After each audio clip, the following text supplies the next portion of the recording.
Legal aid এই ডিপার্টমেন্টটার মাধ্যমে আমরা মামলা জট কমানোর চেষ্টা করছি।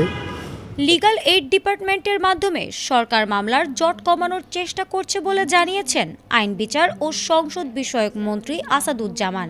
সকালে সাভারের বিরুলিয়ার খাগান এলাকায় এক কর্মশালায় যোগ দিয়ে সাংবাদিকদের সাথে আলাপকালে তিনি একথা জানান। এ সময় মন্ত্রী আরও বলেন, মিডিয়েশনের মাধ্যমে মামলার ফাইলিং কতটা কমেছে এবং এক্সিস্টিং মামলাও কমেছে। এর বাইরে ন্যায় বিচার প্রতিষ্ঠিত করার জন্য যে পদক্ষেপ নেওয়া দরকার সেটা দীর্ঘমেয়াদী পদক্ষেপ, কোনো সংক্ষিপ্ত নয়। দীর্ঘমেয়াদী পদক্ষেপে একটু সময় লাগবে। এ সময় আইন মন্ত্রণালয়ের উদ্বোধন কর্মকর্তারা উপস্থিত ছিলেন।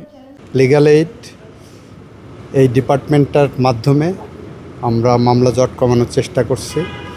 এখানে একটা স্ট্যাটিস্টিক্স আছে, আপনারা আমাদের মহাপরিচালকের কাছ থেকে নিয়ে নেবেন যে মিডিয়েশনের মধ্য দিয়ে মামলা ফাইলিং কতটা কমেছে এবং এক্সিস্টিং মামলাও কতগুলো কমেছে উনি বলতে পারবেন। আর এর বাইরে ন্যায় বিচার নিশ্চিত করার জন্য যে পদক্ষেপ নেওয়া দরকার সেটা দীর্ঘমেয়াদী পদক্ষেপ, সংক্ষিপ্ত কোনো রুট না এটা।